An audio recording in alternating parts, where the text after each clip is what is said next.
Graças a Deus. Hoje nós temos aqui um tema muito importante para nós. Promessa de um futuro. E eu sei que, de alguma maneira, a palavra de hoje vai alcançar um espaço no seu coração, porque essa palavra, por mais específica que ela seja, ela é universal, ela atinge a cada um de nós. Nós vamos fazer o seguinte, eu vou fazer uma leitura rápida e vou retornar ao texto para que consideremos boa parte dele, versículo por versículo, e seremos edificados por essa palavra hoje em nome do Senhor Jesus. Vamos à leitura de Jeremias, capítulo 29, versículos 1 a 14. Então estejam atentos, porque vai ser uma leitura objetiva e rápida agora. Se por algum motivo a minha posição aqui está te impedindo de ver a tela, pode mudar, que a gente tem muitos assentos aqui na frente, tá bom? Fiquem à vontade de se mudarem para cá, se quiserem. Se quiser. O Stanley está precisando de companhia, né? A esposa dele está trabalhando lá atrás. Fiquem à vontade. Vamos ler então Jeremias 29, a partir do primeiro versículo. São estas as palavras da carta que o profeta Jeremias enviou de Jerusalém ao resto dos anciãos do cativeiro, aos sacerdotes, aos profetas e a todo o povo que Nabucodonosor havia deportado de Jerusalém para a Babilônia. Isso aconteceu depois que saíram de Jerusalém o rei Jeconias, a rainha mãe, os oficiais, as autoridades de Judá e Jerusalém e os carpinteiros e ferreiros. A carta foi levada por Elasa, filho de Safã, e por Gemarias, filho de Ilquias, os quais Zedequias, rei de Judá, tinha enviado à Babilônia, a Nabucodonosor, rei da Babilônia. Ela dizia o seguinte, prestem atenção no que dizia essa carta. Assim diz o Senhor dos Exércitos, o Deus de Israel, a todos os exilados que eu deportei de Jerusalém para a Babilônia. Construam casas e morem nelas. Plantem pomares e comam seu fruto. Casem e tenham filhos e filhas. Escolham esposas para os filhos de vocês e deem as suas filhas em casamento, para que tenham filhos e filhas, aumentem o número e não diminuam aí na Babilônia. Procurem a paz da cidade para onde eu os deportei e orem por ela ao Senhor, porque na sua paz vocês terão paz. Porque assim diz o Senhor dos Exércitos, o Deus de Israel, não se deixem enganar pelos profetas e adivinhos que vivem no meio de vocês. Não deem ouvidos aos sonhadores, que sempre sonham segundo o desejo de vocês, porque eles profetizam falsamente em meu nome. Eu não os enviei, diz o Senhor. Assim diz o Senhor. Logo que se cumprirem para a Babilônia 70 anos, atentarei para vocês e cumprirei a promessa que fiz a vocês, trazendo-os de volta a este lugar. Eu é que sei que pensamentos tenho a respeito de vocês, diz o Senhor. São pensamentos de paz e não de mal, para dar-lhes um futuro e uma esperança. Então vocês me invocarão, se aproximarão de mim em oração e eu os ouvirei. Vocês me buscarão e me acharão quando me buscarem de todo o coração. Serei achado por vocês, diz o Senhor, e farei com que mude a sorte de vocês.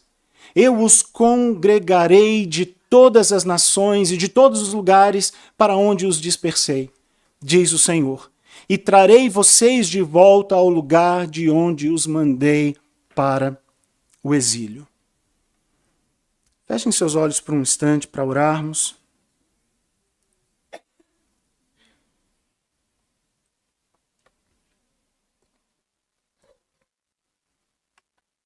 Senhor, esta é a tua palavra e não minha.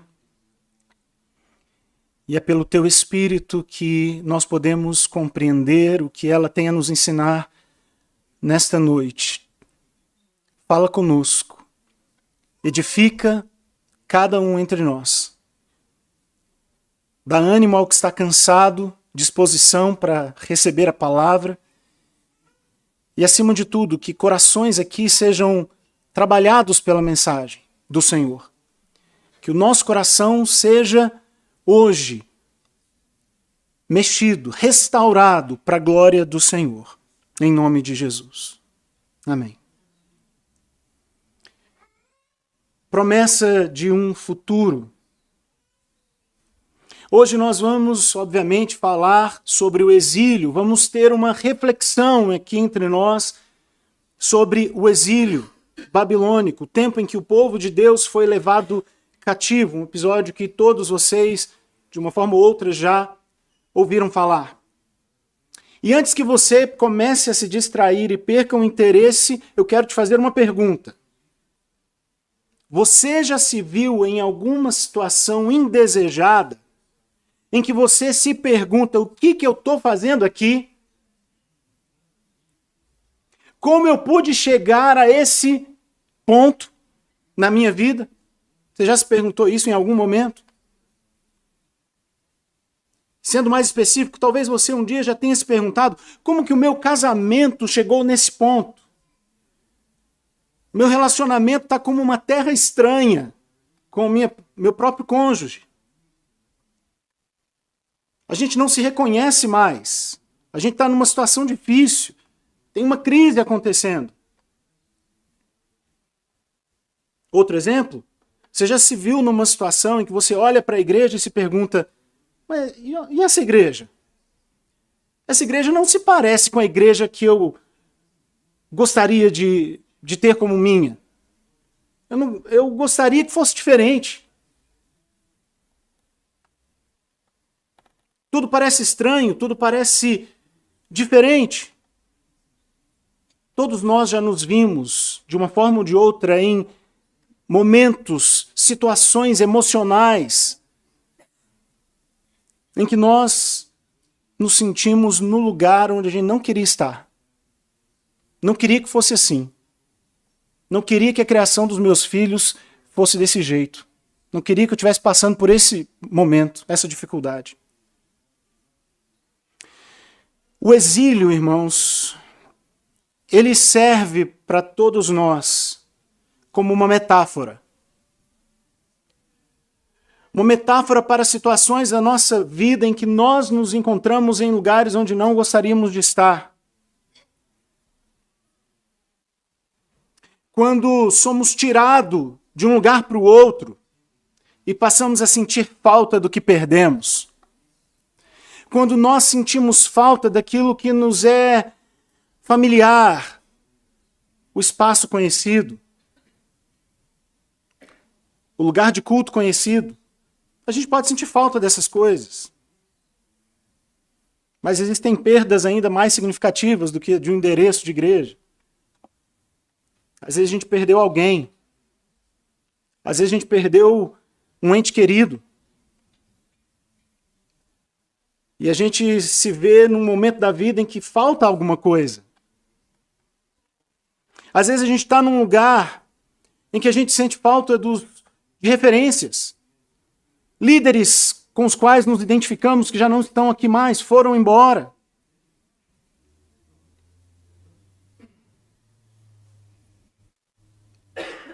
Hoje, ao tratarmos do exílio, eu quero, de alguma maneira, que você se coloque no lugar dessas pessoas que foram levadas para fora do seu lugar de conforto. Se coloque no lugar deles e pense, como eu posso viver hoje? Como eu posso viver bem hoje se a situação onde eu me encontro não é aquela que eu gostaria de estar vivendo?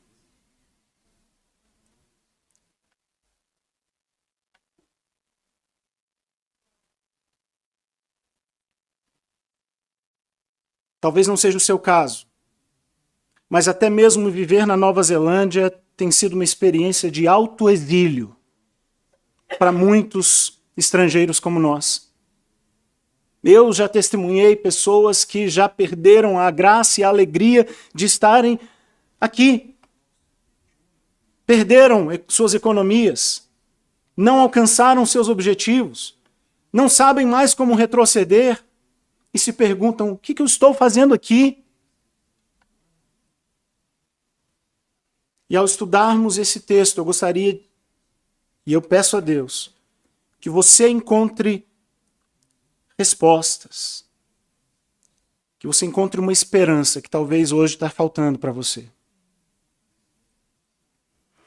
No livro de Jeremias, nos capítulos de 29 a 31, nós encontramos uma série de cartas, de mensagens que o próprio Deus entrega a Jeremias para que ele possa transmitir aos exilados da Babilônia. E este ponto já é algo para a gente prestar atenção, já é algo bom. Isso significa que Deus fala conosco quando nós não estamos no lugar que achamos ser o nosso lugar. Deus tem uma mensagem para quem está no exílio. Deus tem uma palavra para quem está no lugar onde não gostaria de estar. Os capítulos 30 e 31, que nós não vamos estudar hoje, ele traz promessas e fala dessa esperança que aqueles exilados deveriam experimentar. Fala do plano maravilhoso e perfeito que Deus tem para eles. Em Jeremias 31:3, nós encontramos esse texto maravilhoso. Veja o que diz Jeremias 31:3. Sim, eu os amei com amor eterno, com bondade eu te atraí. Que linda declaração de amor do Senhor através do profeta ao seu povo exilado. Deus tem amor para o seu povo.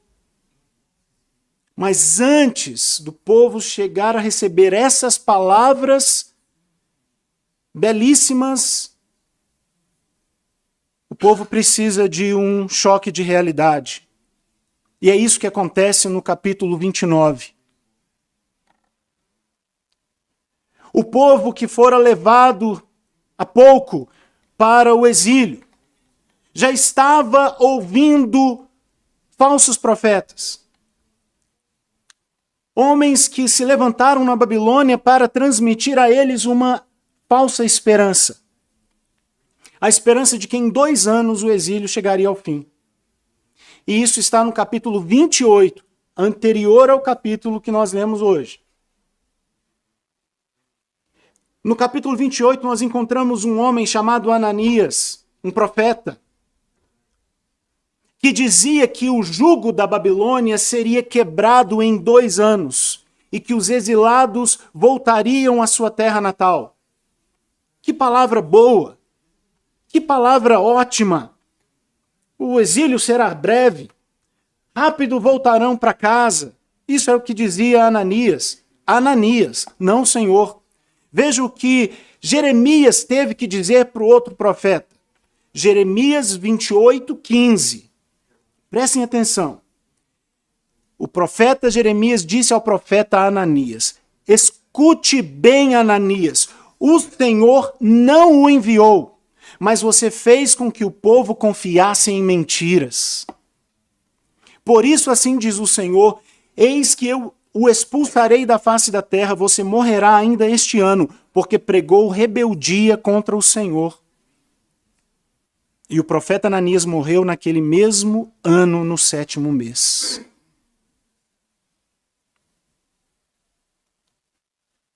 Preste atenção. Quando você está na terra onde você não gostaria de estar, é muito fácil se apegar a falsas esperanças. Você já deve ter visto muitas vezes ao longo da sua vida propagandas que vendem ilusões. E são muitos os que caem nessas propagandas. A dieta maravilhosa que vai te emagrecer sem esforço, basta comprar o meu livro. Está precisando de dinheiro? Eu te empresto a juros baixos, resolvo os seus problemas. Perdeu o seu amor? Vem para cá que a gente traz ele de volta. Existem promessas aí pelo mundo inteiro, promessas falsas, e milhares vão até esses lugares. Porque quando a gente está no lugar onde a gente não quer estar, a gente é presa fácil do enganador.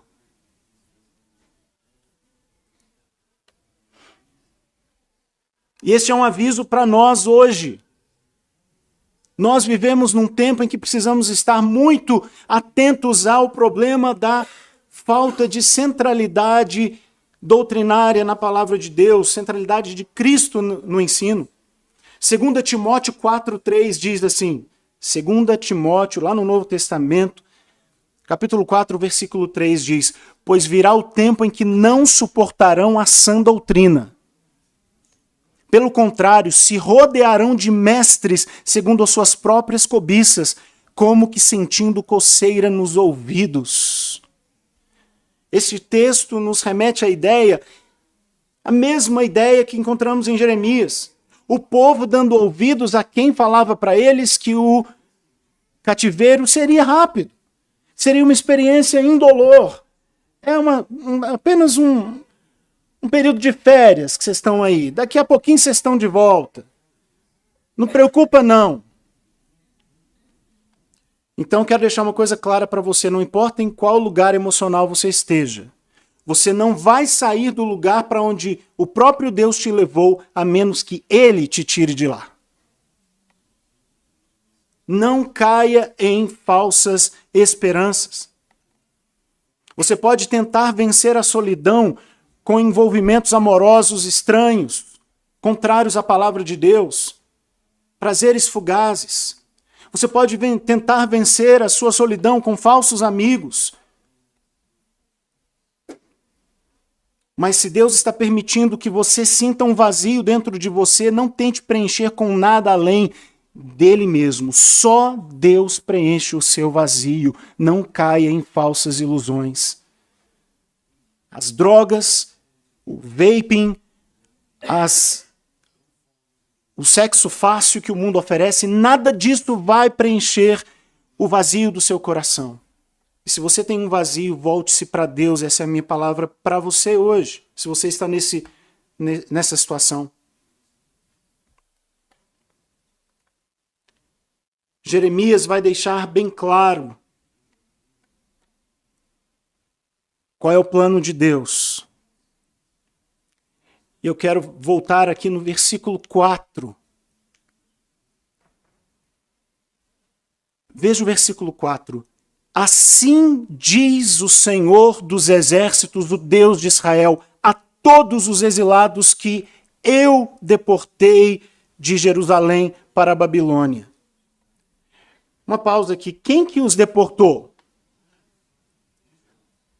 Deus usou um rei, Nabucodonosor, mas quem que tem autoridade sobre o rei? Quem que tem autoridade sobre tudo? Quem os levou para lá, diz o Senhor, a todos os exilados que eu deportei? Foi o Senhor, não foi Satanás. Às vezes a gente se encontra numa situação e a gente fala, foi o diabo. Cuidado. Talvez é Deus que está permitindo que você passe por um momento difícil para que você se apegue a Ele. A gente sabe que a gente tem um inimigo espiritual e a gente deve sim estar atento às suas ciladas, mas nós precisamos estar atentos que em determinados lugares Deus nos permite estar para que de lá Ele nos revele o seu plano mais perfeito do que qualquer outra alternativa que a gente encontre por aí.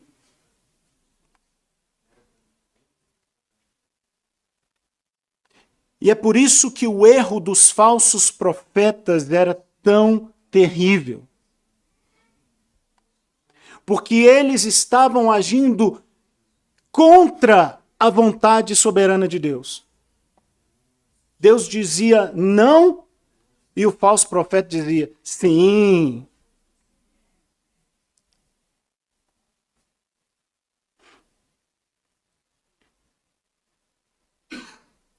Ao dizer que o exílio seria de apenas 2 anos, Ananias e os outros profetas estavam levando o povo de Deus a não vivenciar o que era necessário vivenciar no seu tempo de disciplina, no seu tempo em que eles estariam debaixo do jugo que o próprio Deus permitiu que viesse sobre eles como consequência de seus erros.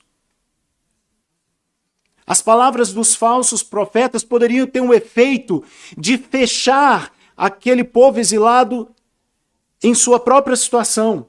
Eles se isolariam pensando, peraí, como é só 2 anos, a gente vai ficar aqui quietinho na nossa, isolado na nossa rotina, isolado no nosso estilo de vida, não vamos nos misturar, não vamos produzir, porque daqui a pouco nós vamos embora daqui. Muitas vezes, as situações indesejadas pelas quais passamos nos levam também a nos fecharmos. Como se a gente ficasse bem quietinho ali no nosso quarto, a gente não fosse sofrer o que está diante de nós lá fora. Então a gente se fecha, a gente se isola. E essa poderia ser a consequência do entendimento de que eles sairiam de lá em 2 anos. Mas Deus não queria que eles ficassem ali apenas de espera. Deus não queria que eles ficassem ali apenas na expectativa. A palavra de Jeremias os tira do quarto escuro da depressão. A palavra de Jeremias os tira do quarto escuro da acomodação e os leva para um lugar onde eles deveriam ser úteis, mesmo no exílio. E veja o que nós encontramos então no versículo 5. Jeremias 29, 5. Olha o que Deus, que os mandou para o exílio, manda eles fazerem. Construam casas. Morem nelas. Plantem pomares e comam o seu fruto. Casem. E tenham filhos e filhas. Aumentem em número e não diminuam aí na Babilônia. Irmãos, não sei se você já está entendendo, mas imagine você no exílio ouvindo o profeta te mandando construir casas.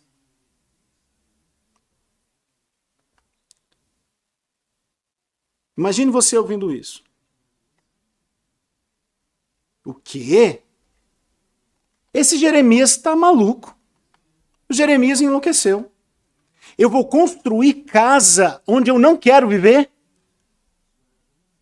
Eu vou plantar árvores, pomares, num lugar onde eu não quero esperar para ter que colher? Eu vou me casar nessa situação como um cativo? Vou ter filhos nessa situação? Já sou cativo, vou ter filhos cativos? Não. Esse poderia ser o sentimento daquelas pessoas ao ouvirem essa mensagem. Mas preste atenção, Jeremias não está louco. Jeremias está simplesmente aplicando um princípio que hoje é importante para você. Então você que já está cochilando aí, acorda porque isso aqui é importante. Jeremias está trazendo a resposta a uma pergunta. Onde eu devo frutificar? Pensa aí. Fala não. Onde que você acha que você deve frutificar? As pessoas costumam pensar assim, se eu não estivesse aqui, eu estaria frutificando.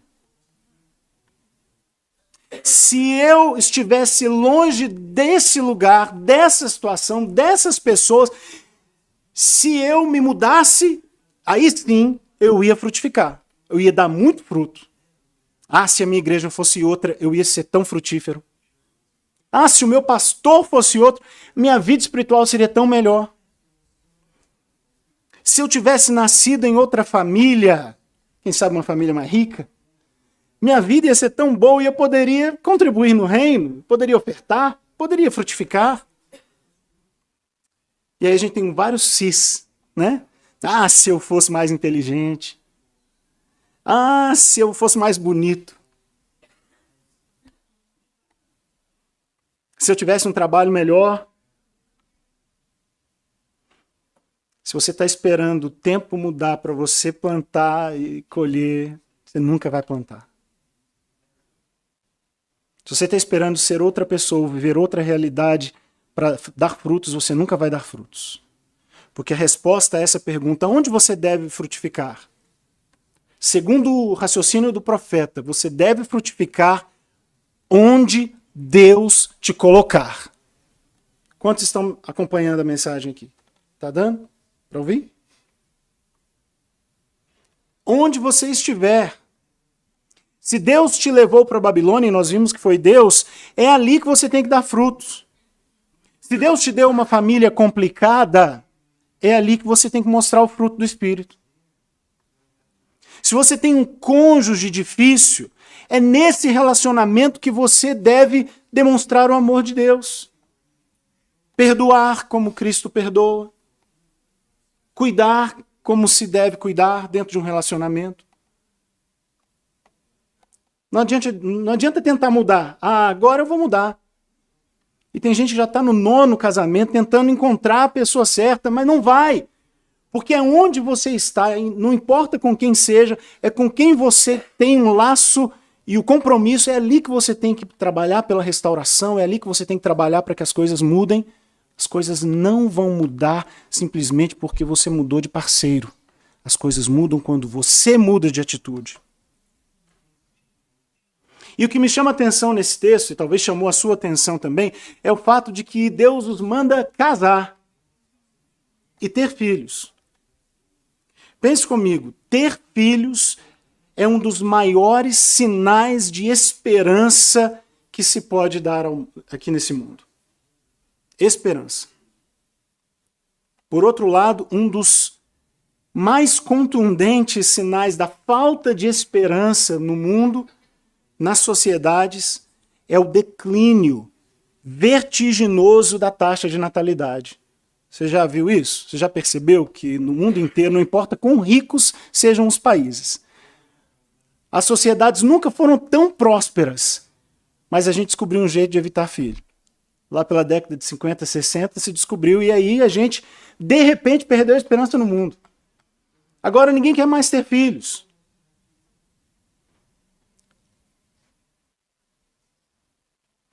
E a nossa cultura absorveu tanto esse entendimento, essa desesperança, que até mesmo casais cristãos estão aderindo à ideia de que não vale a pena ter filho. Para que eu vou ter filho no exílio? Para que eu vou colocar filho no mundo com tanta violência, com tanta maldade, com tanta situação difícil? Mas espera aí, a quem que a gente vai ouvir? A cultura ou a palavra de Deus? A Bíblia não diz que filhos são um problema, ou um risco, um gasto. A Bíblia diz que os filhos são bênção. A Bíblia diz que bem-aventurados são aqueles que se enchem de filhos, enchem a sua aljava de filhos, porque os filhos são como flecha na mão do guerreiro. Os filhos vão mais longe do que os pais, porque eles são como flechas. Mas a nossa cultura impôs para nós que filho, tente evitar o máximo que você puder. Lembre-se, filhos são frutos. E Deus nos mandou frutificar. E depois dessa eu vou ter que providenciar mais uns 2 lá em casa, né? Você também viu, Stanley? Mas o texto continua. Verso 7.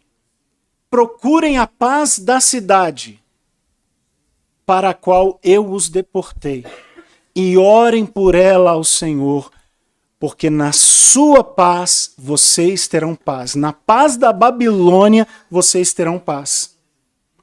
Pense no shalom, na palavra culturalmente usada no contexto em Israel para paz. Shalom. Shalom não é simplesmente paz, como nós dizemos em inglês ou português. É algo muito mais abrangente. Shalom é abundância, é prosperidade, é satisfação. Shalom é a palavra que Jesus usava para compartilhar aos seus discípulos, e ele disse que o mundo não poderia receber a paz, senão a paz que ele dá. E nós que temos a paz de Cristo devemos estender essa paz por onde vamos. Shalom. Jeremias dizia para eles, procurem o shalom da Babilônia. Procurem o bem da Babilônia. Procurem a paz, orem pela paz da Babilônia. Como assim, Jeremias? Eu vou orar para que os meus opressores, que me aprisionam num lugar onde eu não quero estar, que eles tenham paz? Eu vou orar para que a cidade deles prospere?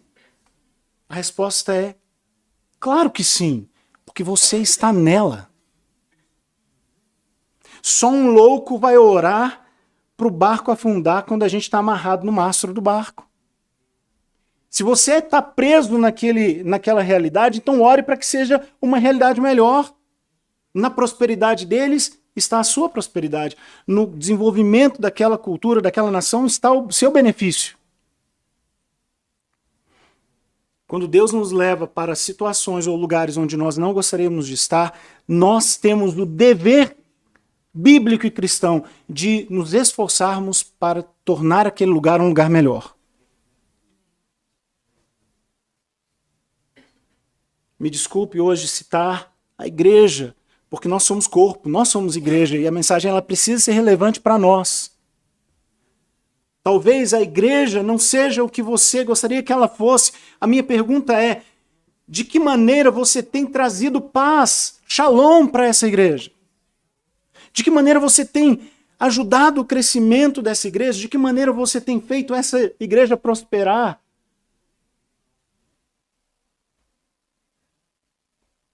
Se não é paz que você está trazendo, o que você está trazendo? Se não é paz que você está espalhando, o que você está espalhando? Infelizmente, existem pessoas espalhando de tudo por aí. Quando nós, cristãos, somos chamados a levar paz, a ministrar paz, a abençoar, a tornar os lugares mais bonitos por onde a gente vai, mais agradáveis. Versículo 8 diz: porque sim, diz o Senhor dos Exércitos, o Deus de Israel, não se deixem enganar pelos profetas e adivinhos que vivem no meio de vocês. Não deem ouvidos aos sonhadores que sempre sonham, segundo o desejo de vocês. Porque eles profetizam falsamente em meu nome. Eu não os enviei, diz o Senhor. Eu não os enviei. Eu preciso reforçar este ponto. Não deem ouvidos a quem não foi enviado por Deus. Deixe para trás, abandone qualquer pessoa, qualquer contexto que tente te tirar do seu lugar de aprendizado, do seu lugar de crescimento, e mesmo que esse lugar seja um lugar de disciplina de Deus. Sim, Deus traz disciplina através do exílio. E o plano dele é sempre bom. E eu prefiro estar no exílio para onde Deus me mandar do que estar num oásis paradisíaco para onde Deus não quer que eu esteja. Eu prefiro estar num deserto se o Senhor estiver ali comigo.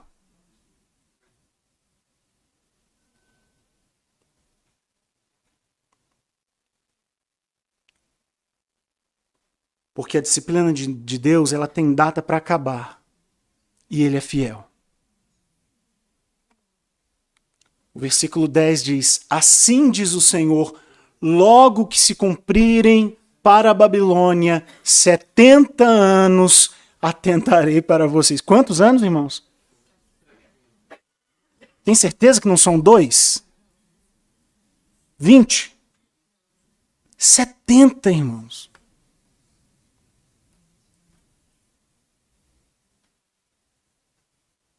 Quando se cumprirem para a Babilônia 70 anos, atentarei para vocês e cumprirei a promessa que fiz a vocês, trazendo-os de volta a este lugar.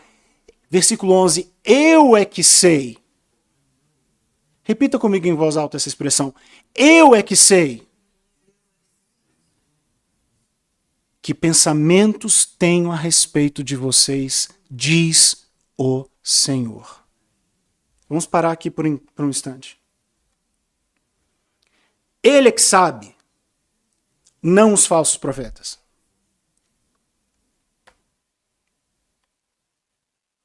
Não deem ouvidos a eles, porque eu é que sei, diz o Senhor. E são 70 anos. Pense comigo. 70 anos? Quem foi para lá com 50 vai morrer lá.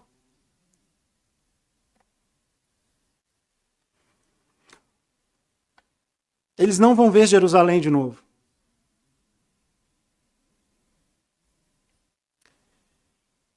Mas a promessa alcançaria os seus filhos. Por isso eles precisavam ter filhos. Eu sei que esse versículo você já decorou, você já usou em cartinhas para os irmãos, para edificar a vida uns dos outros. Esse é um texto maravilhoso. Mas muitas vezes nós não entendemos a profundidade desse versículo 11. Eu é que sei que pensamentos eu tenho sobre você. Esse texto é mal compreendido. Porque às vezes a gente pensa que esse texto é uma palavra de bênção instantânea. É para agora. Eu é que sei que pensamentos tenho sobre você. Amanhã você vai ter uma bênção. Amanhã você vai sair da Babilônia. Não, esse texto está dizendo, eu é que sei que serão 70 anos. Eu é que sei que não vai ser uma caminhada fácil. Eu é que sei que você vai ter que viver sua vida onde você não queria viver. Mas confie em mim. Porque a minha promessa não é para indivíduos, é para um povo. A minha promessa, nesse contexto, não é a respeito do que eu individualmente imagino que seja o melhor para mim. Nós vivemos num tempo de tanto egoísmo, mas a palavra de Deus aqui em Jeremias, ela não está apontando para a necessidade individual, mas para o plano de Deus para o seu povo. E ele, então, chama o seu povo a viver bem, a viver intensamente, a prosperar, a crescer, a ter filhos, a construir, mesmo onde ele não quer estar, porque isso vai ser a maneira deles viverem bem naquele lugar que é um lugar difícil de viver. É possível viver bem no exílio? Sim. É possível ter paz no meio das calamidades da vida, no meio das tribulações da vida? Sim. Olha para Daniel e os seus amigos. Olha para os homens de Deus levados à Babilônia que foram ali referencial. Foram bênção, mesmo estando nessa terra estranha. Eles precisavam ter filhos, porque Deus tinha um futuro para eles. Veja o que está escrito ali. Versículo 11. Eu é que sei que pensamentos tenho a respeito de vocês, diz o Senhor, pensamentos de paz e não de mal, para lhes dar um futuro e uma esperança. E que futuro será esse? Que tipo de esperança nós devemos buscar e nos apegar na nossa vida? Esse futuro é um futuro em que o povo vai buscar a Deus. Esse futuro é o futuro de um renovo espiritual. Se você encontra nesse versículo expectativa apenas de viver bem com você mesmo, realizar seus sonhos, viajar pelo mundo, conhecer, se é só isso que te passa pela cabeça quando você lê Jeremias 29:11, você não entendeu. Porque o contexto aqui é muito maior. Veja o que vai acontecer com esses que receberem a esperança e o futuro do Senhor. Versículo 12. Então vocês me invocarão e se aproximarão de mim em oração, e eu os ouvirei. Essa é a bênção. Esse é o objetivo da vida de cada um de nós, deveria ser. Que Deus nos coloque num lugar onde a gente vai estar em oração. Onde nós vamos estar num lugar onde Deus é a nossa suficiência. Não importa onde eu esteja, eu estou bem porque Deus está comigo. É esse o lugar para onde Deus está conduzindo o povo, o lugar da dependência. Não da independência. A maioria das pessoas querem estar independentes das coisas de Deus. Mas Deus quer que a gente esteja nele. Versículo 13. Vocês me buscarão e me acharão quando me buscarem de todo o coração. Serei achado por vocês, diz o Senhor, e farei com que mude a sorte de vocês. Eu os congregarei de todas as nações e de todos os lugares para onde os dispersei, diz o Senhor, e trarei vocês de volta ao lugar de onde os mandei para o exílio.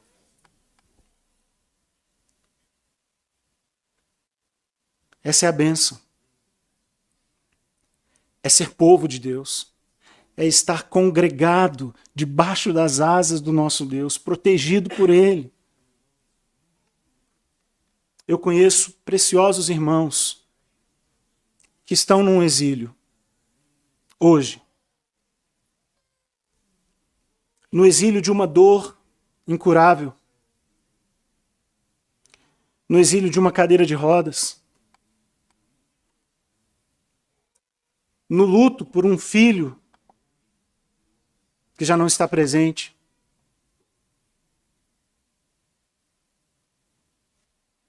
Essas dores, elas não passam em 2 anos. São situações que parece que continuam, parece que nunca vai passar.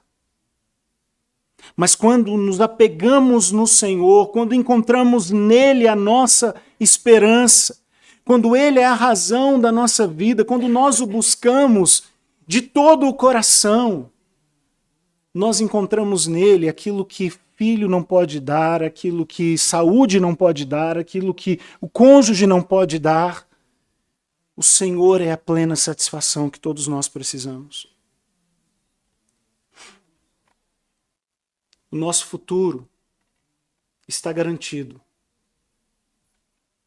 E a garantia do nosso futuro está em Jesus. Por meio da obra de Cristo no Calvário, eu e você temos acesso a Deus. Nós podemos nos aproximar dele, nós podemos ser povo. Nós não éramos povo, irmãos. Nós éramos gentios, nós estávamos separados de Deus. Mas por meio de Jesus, eu e você temos a possibilidade de buscar e encontrar o Senhor hoje, aqui, onde você está. Não importa se o seu lugar é de dor, de frustração, de cansaço. Você hoje, por meio de Jesus, que por você morreu, por meio dele você pode encontrar uma esperança que não te decepciona. Por isso eu te peço encarecidamente, se apegue a Cristo. Volte-se para Cristo e pare de se frustrar com as falsas esperanças que o mundo lá fora está tentando te oferecer. Ao iniciarmos essa nova fase aqui da nossa igreja, nesse novo endereço, o meu desejo é que nós possamos entender que Deus é soberano.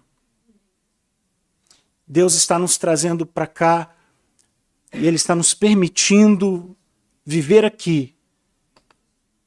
Talvez não foi o lugar que você planejou estar. Talvez não é o salão mais bonito da cidade onde você gostaria de estar. Talvez nós não tenhamos a melhor tecnologia aqui. Mas se Deus te plantou aqui, se você entende que Deus te chamou para ser parte dessa comunidade, o meu desafio e esperança é que você torne esse lugar um lugar melhor. Que a sensação de vazio que nós estamos tendo hoje com as cadeiras desocupadas, que você seja parte da solução. E não mais um que vai dizer, o pastor tem que melhorar alguma coisa na igreja, o pastor tem que fazer alguma coisa. Não, somos nós, irmãos. Se estamos num lugar, ou numa situação, ou num momento em que nós não gostaríamos de viver, seja parte da solução, buscando ao Senhor e frutificando onde Deus te plantou. Frutifique aqui. Frutifique aqui. Tem espaço para você. Tem necessidade. Precisamos de mãos dispostas, de corações abertos, de gente alegre, que leve alegria, que leve paz por onde passa. Espaço para a gente crescer tem demais. Mas depende de como você está encarando o seu momento de vida agora. Você vai continuar se isolando, esperando que outros façam o que Deus mandou você fazer nas Escrituras? É tempo de tornar essa casa um lugar mais bonito. Não por causa da aparência, mas enchendo esse lugar de amor, de abraço, de compreensão, de apoio, de orações intercessórias. É tempo de nos voltarmos para aquilo que Deus quer que a gente viva aqui. E vamos deixar de reclamar porque estamos na Babilônia. O mundo, o sistema deste mundo, em Apocalipse nós veremos, o sistema deste mundo é uma Babilônia. Existem opressores por todos os lados. A sociedade batalha contra nós. Mas nós sabemos o fim da história. A Babilônia não vai prevalecer no final. A igreja do Senhor prevalecerá. Resta saber se você vai fazer parte dela até lá. Vamos, irmãos, nos levantar neste momento para orar. 3 pontos para a gente finalizar. Frutifique onde você estiver. Você pode dizer isso em voz alta? Você que estava cansado hoje, diga em voz alta. Frutifique onde você estiver. Diga, encare a realidade, sem falsas esperanças. E por último, apegue-se à promessa de um futuro. Amém. O futuro que Deus tem para nós. Vamos orar, irmãos. E eu quero orar de uma forma diferente hoje. Porque o sermão dessa noite tocou em questões delicadas no coração de alguns aqui. Então eu gostaria de orar para que você que se sente no exílio, para que você que se sente debaixo de opressão, que você passe a experimentar paz, mesmo em meio a essa circunstância. E se os seus 70 anos já chegaram ao fim, que hoje você experimente libertação de qualquer situação que seja. Se é o tempo determinado por Deus, que seja hoje. Mas se não é o tempo, que você persevere, que você continue crendo e caminhando em fé. Vamos orar, irmãos. Obrigado, Senhor, por tua palavra ministrada ao nosso coração. Palavra confrontadora, mas necessária para que olhemos para a nova fase da nossa igreja com esperança, com disposição, com vontade de servir e trabalhar para vermos não apenas brasileiros, mas também kiwis, pessoas de outras nacionalidades que vivem aqui, que possamos ver muitos vindo à salvação em Jesus, conhecendo o nome do Senhor através de nós. Levanta-nos, ó Deus, nas nossas casas, nos nossos tempos de oração. Levanta, Senhor, entre nós os grupos pequenos. Levanta entre nós discipulado para aqueles que estão chegando e ainda não conhecem os fundamentos da fé. Ajuda-nos, ó Deus, a cumprirmos a vocação e a missão que é de cada um de nós. Que o Senhor nos levante com determinação, com ousadia, com vontade, e que possamos crescer juntos, para a honra e glória do Senhor. Que possamos crescer não apenas numericamente, que possamos crescer qualitativamente, sendo uma igreja mais bonita, para a honra e glória do teu nome. Que o nome de Cristo seja aqui levantado, exaltado e glorificado domingo após domingo, dia após dia, em tudo que fazemos, em tudo que somos. É minha oração, Senhor, em nome de Jesus. Amém.